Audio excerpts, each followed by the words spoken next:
तो hello guys, नमस्कार। सबसे पहले बात कर लेते हैं दिल्ली ब्लास्ट के शॉकिंग अपडेट्स के बारे में। अभी तक आप सभी को पता चल गया होगा कि सोमवार शाम के करीब 7 बजे दिल्ली में इंडिया गेट के सामने कार ब्लास्ट हुआ था, जिसमें एक i20 होंडा कार ब्लास्ट करती है। इस ब्लास्ट में 13 लोगों की मौत हो जाती है।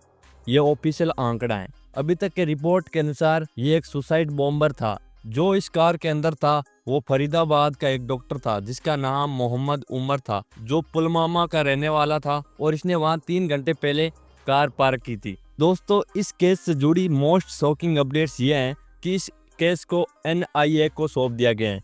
इसका मतलब यह है कि यह आतंकी हमला भी हो सकता है, क्योंकि NIA जांच एजेंसी केवल आतंकी हमलों की जांच करती है। और इस केस से जुड़ी और शॉकिंग अपडेट्स, इस ब्लास्ट से 20 घंटे पहले फरीदाबाद के कुछ डॉक्टरों को गिरफ्तार किया गया था, क्योंकि उनके पास बॉम्ब बनाने वाले मटेरियल मिले थे, ऑलमोस्ट 30,000 kg।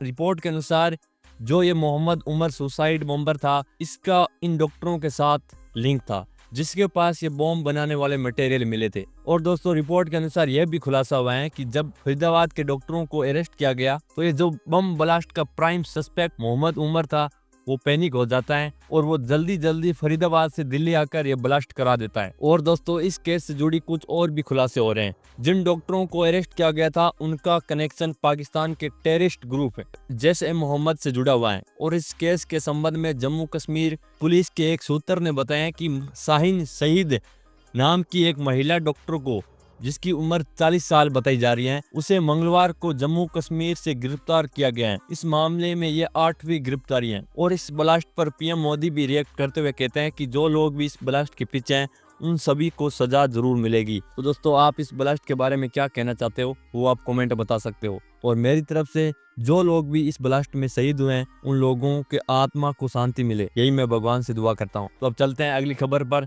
जो बॉलीवुड के सुपरस्टार धर्मेंद्र से जुड़ी हुई है। दोस्तों, लिटरली भारतीय मीडिया ने धर्मेंद्र को जिंदा मृत घोषित कर दिया।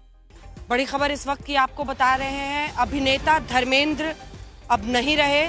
लेकिन दोस्तों, धर्मेंद्र के निधन की सारी खबरें झूठी थी और इसकी पुष्टि उनके परिवार वालों ने भी की है। जो लोग भी ये अफवाह फैला रहे थे उन पर हेमा मालिनी बहुत ही गुस्से से रिएक्ट करती हैं, जो कि आप इसे ट्वीट पर देख सकते हो। लेकिन दोस्तों, ये अफवाह इसलिए फैली थी क्योंकि धर्मेंद्र जी को कुछ सांस लेने में दिक्कत हो रही थी, इसलिए उन्हें हॉस्पिटल में भर्ती करवाया गया और आज उन्हें हॉस्पिटल से डिस्चार्ज कर दिया गया है।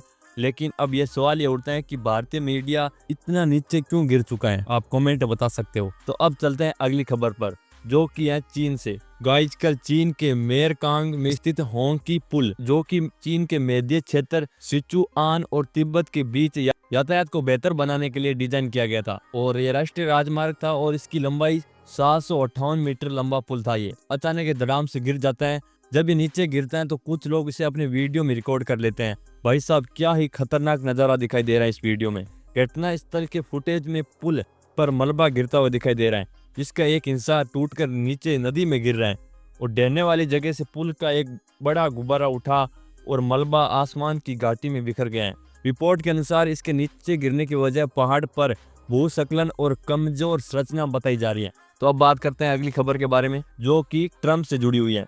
ट्रंप ने आज अपने भाषण में कहा कि अमेरिका के पास इनफ टैलेंट नहीं है। ट्रंप ने H-1B वीजा प्रोग्राम को डिफेंस करते हुए ऐसा कहा। इस खबर को मैंने शॉर्ट में ही बताया, अगर आपको पूरी इंफॉर्मेशन चाहिए तो आप न्यूज आर्टिकल पढ़ सकते हो। तो अब चलते हैं अगली खबर के बारे में, जो कि रोहित शर्मा और विराट कोहली से जुड़ी हुई है। गाइज, रोहित शर्मा और विराट कोहली अगले महीने में हो रही विजय हजारे ट्रॉफी में खेलते हुए दिख सकते हैं। आज की रिपोर्ट के अनुसार रोहित शर्मा ने मुंबई क्रिकेट एसोसिएशन को इन्फॉर्म कर दिया है कि वो विजय हजारे ट्रॉफी खेलने वाले हैं, लेकिन विराट कोहली का अभी तक कंफर्म नहीं हुआ है कि वो खेलेंगे या नहीं खेलेंगे। और ये विजय हजारे ट्रॉफी 24 दिसंबर से शुरू होने वाली है। तो अब बात करते हैं अगली खबर पर, जो कि चेन्नई के एक शॉकिंग वायरल वीडियो के बारे में। एक 50 साल की सैनिटेशन वर्कर जो सड़क पर सफाई कर रही थी, उस समय एक बंदा बाइक से आकर उस लेडी से मिसबिहेव करता है। पता नहीं क्या कर रहा था, आई थिंक वो पैंट की जिप खोल रहा था। जब ये चीज वो वर्कर देखती हैं तो वह गुस्से में झाड़ू से उस बंदे को मल्टी टाइम पीटती हैं और वो वहां से भाग जाता है। ऐसे लोगों के बारे में आप क्या कहना चाहते हो वो आप कमेंट बता सकते हो। तो अब बात करते हैं अगले अपडेट्स के बारे में, जो कि साउथ एक्ट्रेस तमन्ना भाटिया के बारे में। तमन्ना भाटिया ने जो उनके बारे में बॉडी ट्रांसफॉर्मेशन रूमर्स फैल रहे थे उस पर रिएक्ट करते हुए कहा है कि महिला का शरीर हमेशा बदलता रहता है और उनका शरीर नेचुरल ग्रोथ हुआ है, ना कि ट्रांसफॉर्मेशन से हुआ है। आप इसके बारे में क्या कहना चाहते हो वो आप कमेंट में बता सकते हो। तो अब बात करते हैं अगली खबर के बारे में, जो कि है महाराष्ट्र के शॉकिंग वायरल वीडियो के बारे में। गाइज, महाराष्ट्र के कोल्हापुर के नगला पार्क में जब पुलिस तेंदुए को रेस्क्यू कर रही थी तब तेंदुआ एक पुलिस वाले पर हमला कर देता है। लिटरली गाइज, तेंदुआ पुलिस पर हमला करता हुआ दिखाई दे रहा है इस वीडियो में। इस दौरान पुलिस की बहादुरी से यह बंदा बच जाता है और बाद में इस तेंदुए को भी पकड़ लिया जाता है पुलिस के द्वारा।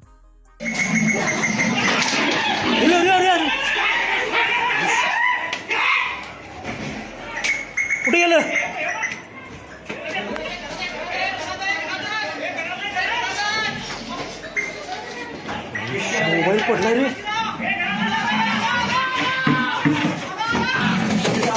ओके रे, वर.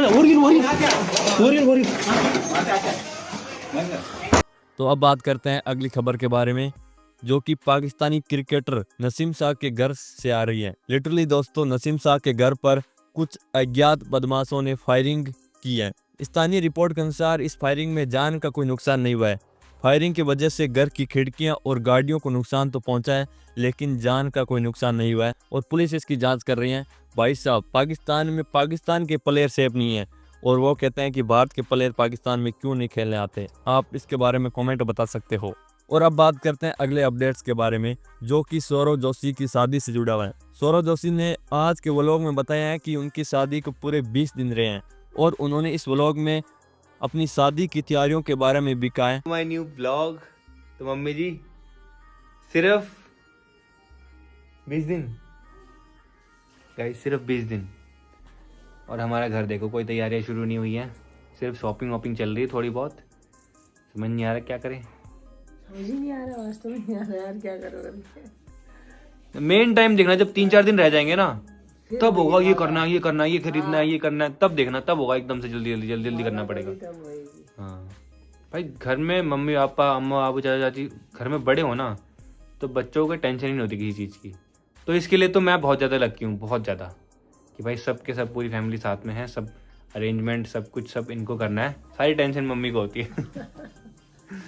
यार बेटा, अगर मेरे लायक कोई काम होगा तो मुझे बता देना, मैं कर दूंगा। मेरा तो मेन कपड़ों का था, वो हो गया है, मेकअप का हो गया है, डेकोरेशन का हो गया है, लोकेशन का हो गया है, कैमरामैन का हो गया है, सब हमने बुक कर दिए जो भी करने होते हैं शादी के लिए।